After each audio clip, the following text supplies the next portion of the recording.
todos bem-vindos ao nosso canal Religião e Filosofia. Hoje eu quero questionar a respeito da natureza da justiça de Deus. Quando eu vejo certas coisas na Bíblia, eu mesmo fico de cabelo em pé e me pergunto como que eu posso ver esse tipo de ação como justiça, e ainda mais se tratando de Deus.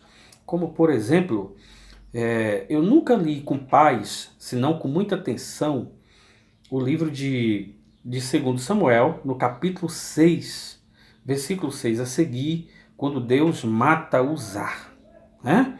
E chegando a eira de Nacon, estendeu Uzá a mão à arca de Deus e pegou nela, porque os bois a deixavam pender. Aí o que Deus faz? Então a ira do Senhor se acendeu contra Uzá, e Deus o feriu ali, por esta imprudência, e morreu ali junto à arca de Deus. Aí tem toda a perplexidade de Davi. A partir do versículo 8, Davi ficou perplexo porque Deus fez aquilo com Uzá, matou ele e tal. Então o próprio Davi fica perplexo com esse tipo de coisa. Quanto mais a gente que está na periferia dos acontecimentos.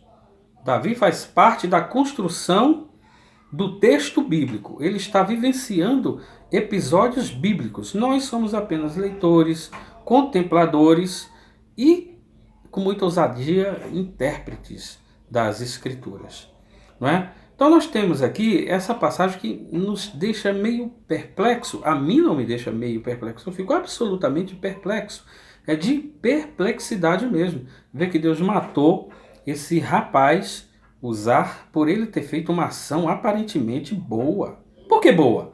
Porque a arca vinha sendo conduzida por um carro de boi, e os bois vacilaram ali, a arca ia pender, e ele, num gesto de zelo, não iria deixar a arca cair, estende a mão para que esta não caia, e Deus vai lá, fica irado e mata Uzá. A gente se questiona, que tipo de justiça é essa? Quer ver uma outra passagem que me deixa perplexo a respeito da justiça de Deus? Já que é para a gente questionar, vamos lá. A questão lá do Êxodo, no capítulo 12, mas antes ainda, no capítulo 3, quando Deus chama Moisés para ir no Egito, libertar o povo e aquela coisa toda. Quem comprou a treta com Deus, quem arrumou a treta com Deus, foi o faraó. Faraó que começou a hostilizar o povo de Israel. Então ele comprou treta com Deus. Por uma perspectiva justa, olhando assim, com as lentes humanas, quem que Deus deveria executar? Não é? Deus deveria executar o faraó. E olha que eu estou sendo ainda uma pessoa muito rigorosa, porque eu acho que Deus não deveria nem executá-lo. Deus deveria convencer o faraó para que ele fosse bonzinho e não hostilizasse o seu povo. Mas Deus fez o quê? Deus convenceu o faraó? Não. Deus foi lá, matou o faraó? Também não.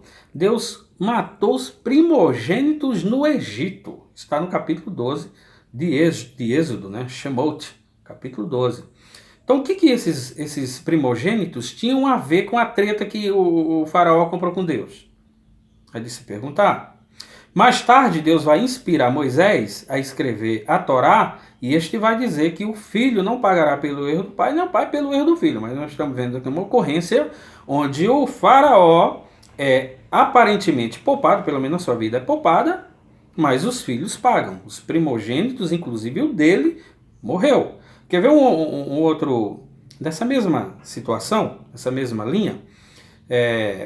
Davi, quando vai lá, pega a mulher de Urias, mata Urias, aí Deus vai lá e mata Davi, correto? Errado?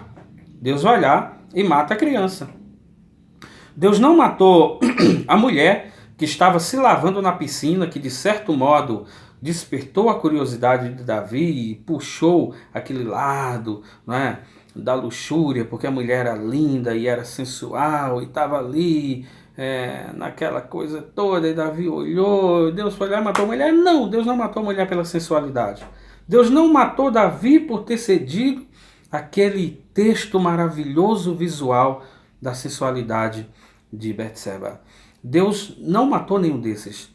Deus vai lá e mata a criança que ela tinha concebido fruto do adultério. É interessante. Deus mata os primogênitos no Egito. Deus mata o filho de Davi, a criança. E Deus agora vai matar Uzá. porque este vai estender a mão para segurar a arca, porque esta pendia para cair. Então, no primeiro olhar que nós temos aqui, esse rapaz foi zeloso. Ele tentou segurar a arca para que esta não despencasse. Deus, então, não deveria ter feito isso, numa perspectiva de justiça humana, correto? Mas a gente não consegue alcançar essas coisas. É difícil, né? Então, o primeiro erro que nós temos aqui é querer interpretar as coisas de Deus com lentes humanas. A minha lente é limitada. Então, esse é o primeiro erro. O próprio Davi, ele foi poupado, já que não era para colocar a arca no carro de boi, e pressupõe-se que foi Davi, juntamente com aquela galera toda que colocou. Por que Deus não matou todos eles? Por que Deus matou apenas Uzar? Por quê? Não é? Como que deveria ser feito a condução daquela arca? Em Êxodo, no capítulo 37, versículo 6, o versículo 5 diz assim: pois os varais pelas argolas aos lados da arca para se levar a arca. Então era para ser colocada lá os varais e levitas conduzir aquela arca. Então nós temos aí um atenuante, né, para Deus, né? Um atenuante. Não, ele matou, mas quem errou foi o camarada lá que segurou. Não era para ele segurar, ele não era levita. E a arca estava sendo conduzida de forma errada. Mas a pergunta que eu faço é por que Deus não matou Davi e toda aquela galera? Por que matou justamente esse rapaz? Não é?